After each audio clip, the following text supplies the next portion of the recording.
Bears 31, Steelers 28. Another heart attack type of game. The Bears are going to keep it tight in most games, it seems. But I tell you what, if we keep winning, I can't complain. The lead up to the game, it was obviously a question of is Rodgers going to play? I'm glad he didn't, if I'm honest, because he's just a pain in the ass to the Bears, let's be honest.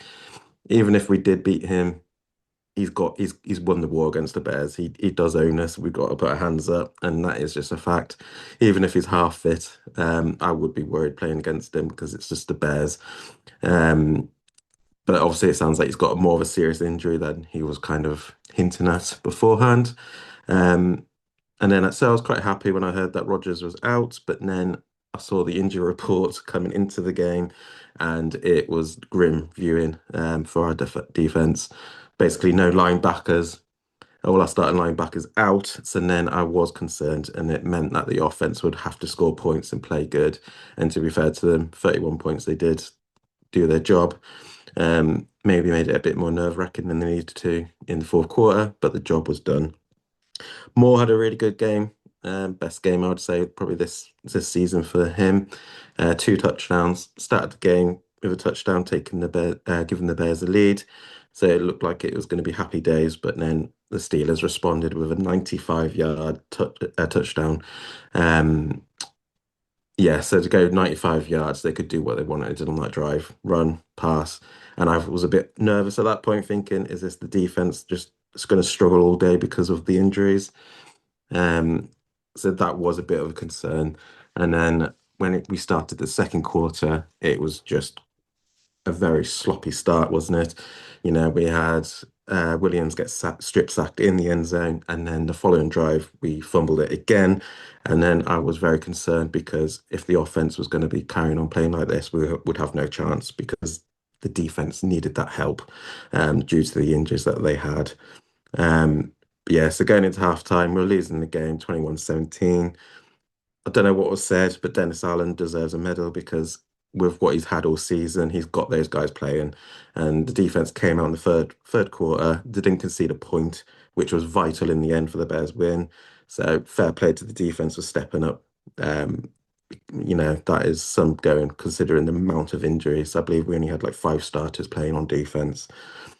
And then I felt like going into the fourth quarter, we might actually still have a comfortable game so I could sit back, have a beer, and enjoy the game without sounding like I got Tourette's. But unfortunately, the Bears do what we do, conceded a touchdown. It was only a 3-point lead, but the defense held on. It was twitchy bum time for most of that quarter, but fair play to Brisker, finished the game off, got a deflection on one of the passes to end the game. Happy days. Shout out to Sweat as well. He's come on fire recently. Two sacks for him as well on Sunday. Um, Wright's unbelievable interception has to get a mention. The fact that he managed to catch that ball using his tippy toes, fair play to him. And also Jackson, who was also called out by Ben Johnson to say how well he played, stepping in that position. I'm joined today by Brendan, who's an editor for the Bears Wire. Thank you so much for coming on. Just your initial reaction first to another nail-biting game for the Bears. Well, I'll just say I'm relieved and I'm happy because going into the game, I just did not have a good feeling. I really thought that this game was so set up for the Bears to falter, not only because of the injuries and everything. I mean, losing all three linebackers, plus already being down multiple defensive linemen, multiple guys in the secondary, your left tackle that you finally felt comfortable with Theo Benedette. The Aaron Rodgers aspect obviously played a role into things and as to whether he was going to play or not, but I still felt like Mason Rudolph was capable of pushing the Steelers down the field, and he kind of did that. I just with what I figured they were going to do, which is dink and dunk, utilize their tight ends, utilize their running backs, and just kind of, matriculate down the field, and take time off the clock. I just wasn't sure if the Bears were going to be up for kind of like that sort of dogfight. And yeah, things kind of looked bleak a little bit. I mean, the strip sack, then the fumble, I think those were on consecutive possessions. I could be wrong, but so like that right there, that's very uncharacteristic for the Bears, a team who does not give the ball away much. So I was just worried that things were going to falter. This was going to be a letdown game.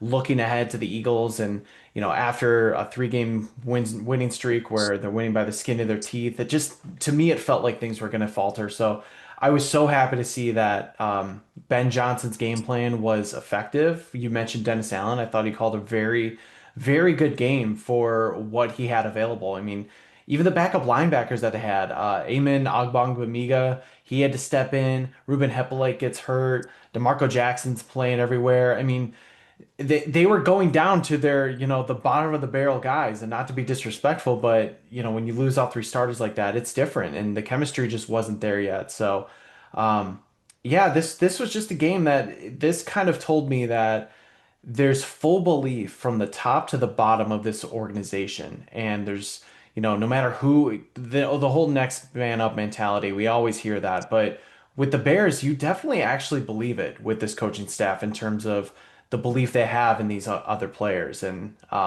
yeah, I think the momentum just keeps building for this team to get in the postseason. The test obviously gets much tougher beginning Friday, but when you have belief like that, when you have confidence and when you have chemistry, that's a dangerous thing that a team can have going into this part of the season. Yeah, do you think I'm overreacting a bit? Like, it wasn't our best performance. Like, even for Caleb, I don't think it was his best performance. Obviously, the running game wasn't great either. I actually felt this was probably our best win of the season just because of the circumstances. Like, it was like you couldn't write it. Like the injuries that we had in defense, but like you said, like we lost another two linebackers in the game as well, and then it was just an absolute reach, and it was kind of feeling like everything was going against us. But like you said, it's like a complete different shift from last season where they actually believe. And I don't know, do you believe it was probably one of our better results just because of the circumstances, not so much a performance? I do. That's the first takeaway I had in my Bears Wire article that published earlier today.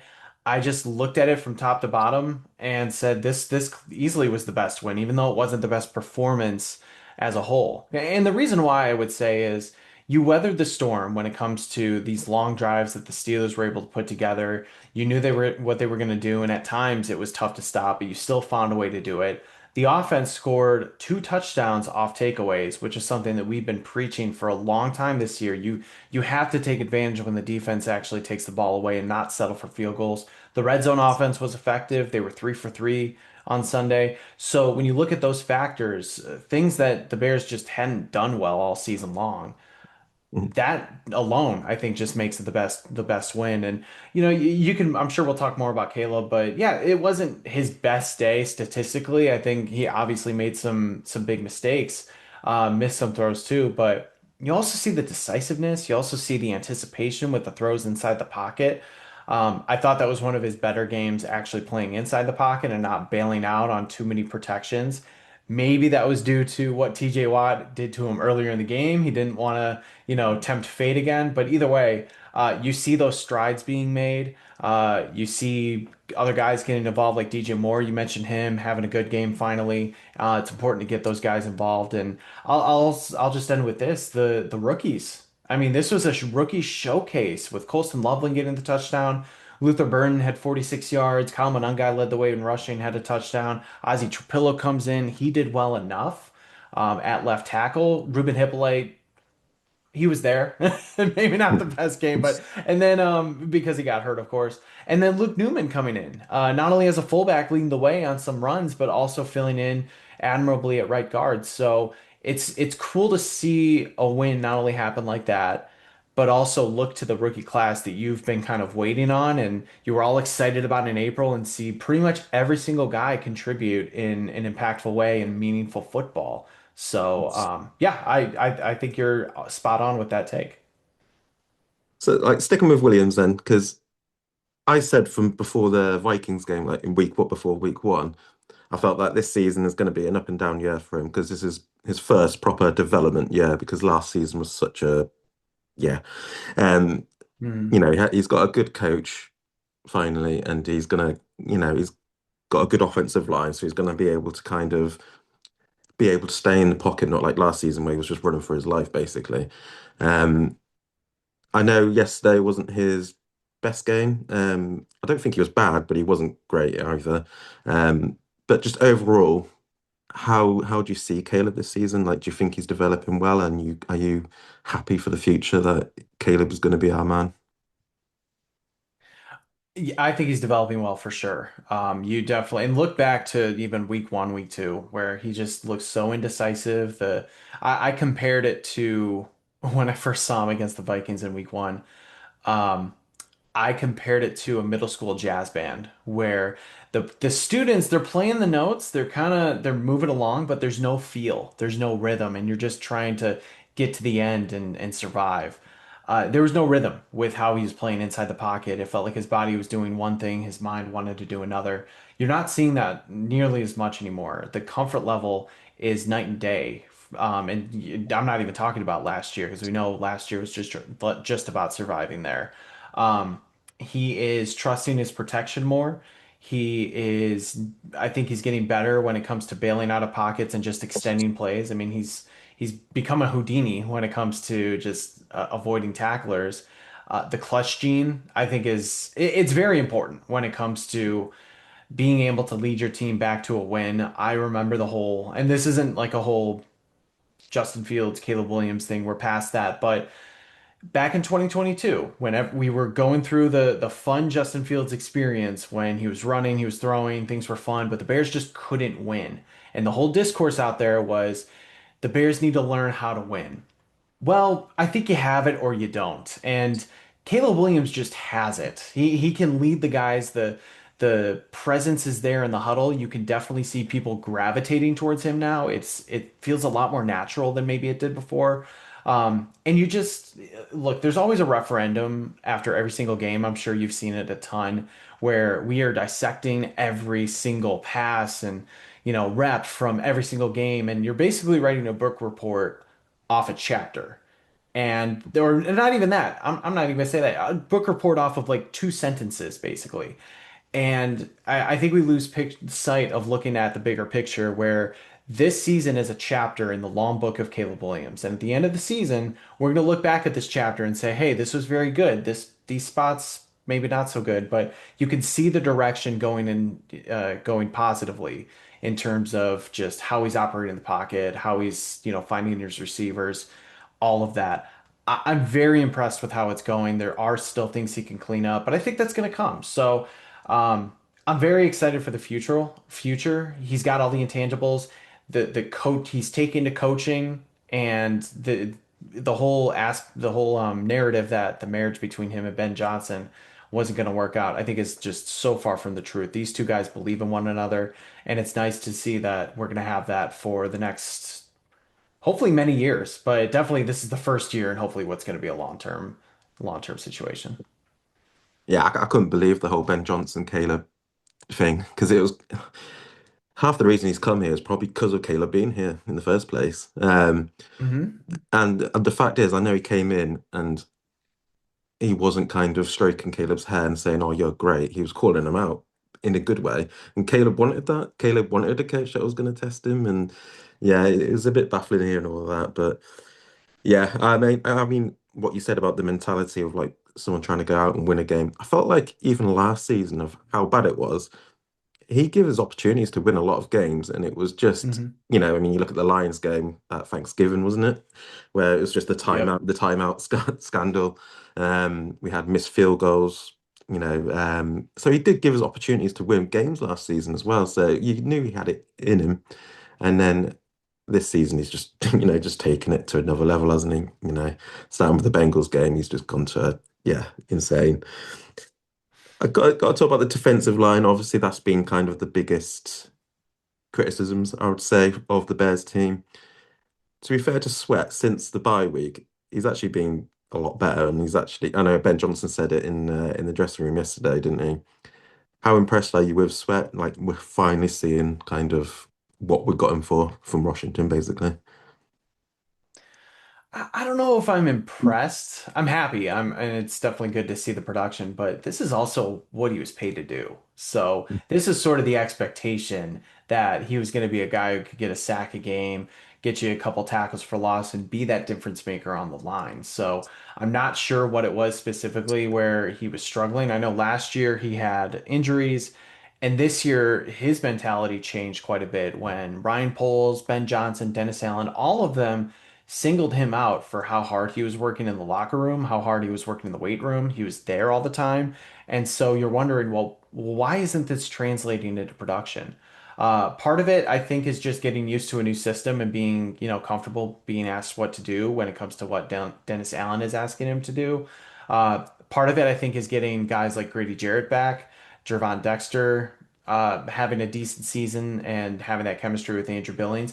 With Jarrett in particular coming back, I think I know a lot of Bears fans are down on him, especially with the injuries. He hasn't been as impactful, but I think he's starting to make more impact playing next to Sweat more than anything, where he's getting some double teams, he's getting more disruption, and that frees up Sweat where he's able to do what he needs to do. So, um, yeah, I guess I'm happy that we're finally seeing it. I mean, he's the highest paid player on the team at $25 Yes, million this year. So you would hope that he would have this type of production. But yeah, Sweat's kind of a streaky player, and let's hope that this sort of streak continues because it's especially without the linebackers and some of the secondary members, it's helping them out quite a bit. definitely. So Bears at 8-3. It's not something I was expecting, if I'm honest with you. Because like I said, I felt like Caleb was going to have a kind of a development year, and it's you got to remember it's Ben Johnson's first year as a head coach, so he's probably trying to find his feet as well. So 8-3 at this point is, yeah, wasn't expecting it. A lot of Hmm. neutrals, and there's quite a few Bears fans saying it as well, is we're kind of only in that position because of the schedule, basically. So we've had some winnable games, basically.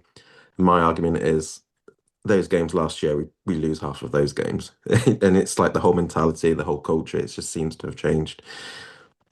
What are your expectations for the Bears this season? Do you think, obviously playoffs, it just feels like we're very disrespected at the minute where Green Bay are more like, oh, they're the odds on the NFL are saying that Green Bay have got more chance of making the playoffs than we are. Um, and obviously we're first at the minute and we've got some tough games coming up. But what are your expectations? Do you think playoffs? I'm thinking playoffs. I'm thinking playoffs. But look, I get the whole quote unquote disrespect there because of the fact that, the Bears have a negative point differential. I know that's heavily skewed with week two for the Lions when they lost by, 30 plus points, I believe, maybe close Mhm. to 30. Yeah. Um, but yeah, they played a softer schedule. They played some softer quarterbacks with guys being out. You can't control that, and they're taking care of business. And now, really, here's when things start to look tougher. You still have to play the Packers twice. You get the Lions once, 49ers, Eagles. All of those teams are basically in the playoff picture. And I think most of them, except the Browns, would actually maybe not the Niners, but the Niners would be the first team out. They're all in the playoff picture. And it's going to show just what kind of test that this team is capable of passing. Look, these close wins, I think it can be attributed to coaching. It can be attributed to the system that's been put in, and the locker room belief that these guys have in each other. At some point, you will have to outperform bigger and better teams. And look, if you could just go 3-3 the rest of the way, you get into the postseason, it's a one game season at that point, and anything can happen. So I'm not saying that the Bears are going to go to the Super Bowl or anything like that. We obviously saw this with the 2022 Vikings under Kevin O'Connell's first year when they strung together some incredible comeback wins. And then they got trounced by Daniel Jones and the Giants in the playoffs. So everybody kind of saw, well, hey, that was coming. We knew what you all were going to be. The difference with this Bears team is they have a lot more younger talent. This should be the first year with a second year quarterback where it's just the start of a rise that will hopefully keep them contenders for the next 5 plus years. The Vikings, you kind of figured with Kirk Cousins that was only going to be a 1 or 2 year kind of deal. Um, but yeah, I think, and you should be thinking playoffs at this point. And it only takes one of those wins, whether it's the Eagles, whether it's the Packers in 2 weeks, to really change that narrative to say, okay, the Bears are actually beating some, you know, considered good teams. And now are they, it feels like every week.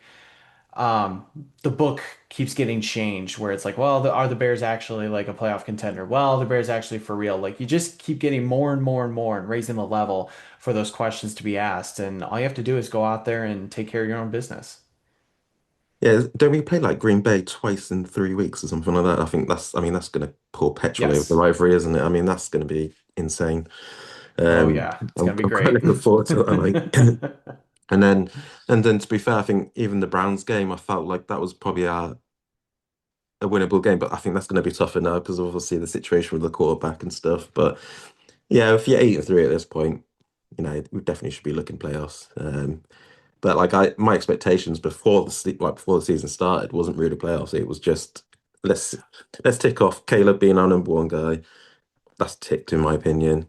Is Ben Johnson going to be a good head coach? Because it's not necessarily obviously a great offensive coordinator, but it doesn't always Mhm. translate into a Oh great head yeah. coach. And he's boxed that. I think he's ticked that off as well. So if we get playoffs, that's just yeah in his first year, amazing. I'm I'm Absolutely. I'm telling you, I going through the whole exercise of win-loss predictions, playing it game by game. My final prediction that I ended on was 8-9.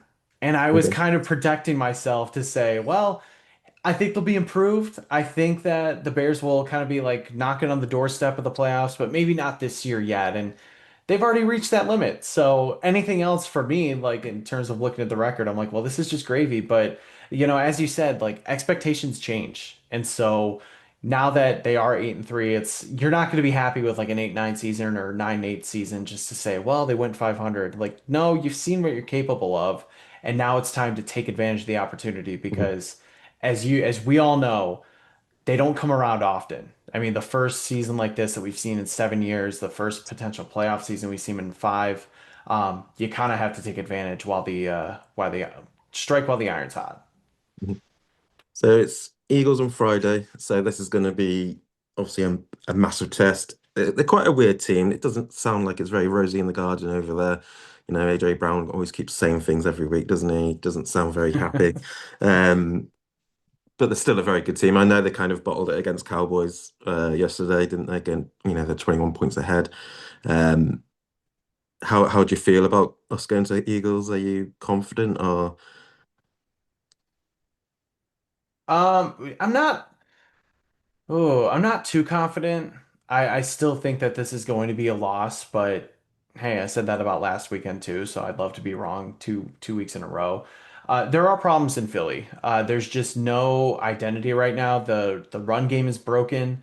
Everything was built around Saquon and Jalen Hurts and that rushing offense, and that's not working. You mentioned AJ Brown. There's frustration there with Patullo in the offensive coordinator situation. It just feels like that. I don't necessarily think they're a ticking time bomb, but we've seen this in the past with Philly where things start to go one way and it can completely fall off a cliff. And you need kind of everything going right for them to continue to be like that elite team. And I'll say right now they're teetering. The good news for them is they're coming back home. They've only lost one in a row, but as we know, again, watching the Bears, covering the Bears, when you lose kind of a heartbreaker like that, like you give up 21 straight points and lose to a division rival like that, that could make or break your season. It broke the Bears last season in many, many ways. I don't think it will break the Eagles this year, given the veteran leadership that they have, but it's certainly a possibility. And with the Bears having just, a strong nucleus right now and having that confidence and coming in winning four straight, it's not going to be a cakewalk. So I will probably still take the Eagles in a close win. I think right now, if you're a gambler, the line is like -7 or something like that. I would certainly pick the Bears to cover. But I still think the Eagles get this one out and get their season back on track a little bit. Yeah, I was kind of a bit annoyed that they lost it because to me it feels like it's going to get even harder for the Bears because they're going to be in they're going to see what the reports are going to be saying about them, and I feel like they're going to be playing hard, especially on like obviously Thanksgiving week and stuff like that. But I'm with you. I feel like we probably will lose, but I will take if we're competitive in that game. I think that's a massive plus, and it kind of then will shut up other people saying, "Oh, we're just beating the easy teams." So as long as we're competitive, I think I'll be quite happy to be honest. Just one last thing, just before you go, like I'm so glad we got Ben Johnson. I just want your overall thoughts of how you think he's doing in his rookie year as a head coach for the Bears. I think it's quite an obvious answer, but how you feel about Ben Johnson in the future? Terrible. It's over. Everything's terrible. No. Um, it's so cool that look, we had all kind of pegged Ben Johnson as the best head coaching candidate for actually, yeah, it's only 2 years in a row. But that's hard to do. You look at these offensive coordinators, and half the time it's like a flash in the pan situation and they fizzle out, or um, they usually they're just getting hired and fired within a couple years. I mean, Bobby Slowick is a good example. Zach Robinson with the Falcons may be out. So the fact that Johnson doing what he did with the Lions and raising the level of expectations from one year to the next, and then going to the Bears and not just being this offensive wonderkind guy or offensive genius, but really, digging down and being that quote unquote leader of men. That's been the most impressive thing because anybody can call plays, anybody can get a feel for, the game script and things like that. But to bring a veteran group like this, defensively, offensively, a group that was so broken last year, and just the things that I'm sure everybody's heard, but I've heard other stuff about the Eberflus situation where it was even worse than people know in terms of like the ego and just issues running with that situation. To pick that up and then to have a turnaround like this and instill belief in one another and know that, hey, somebody is going to pick you up if you need it. If the offense falters, the defense has got you. If special teams is bad, the defense is going to get this, or the offense is here.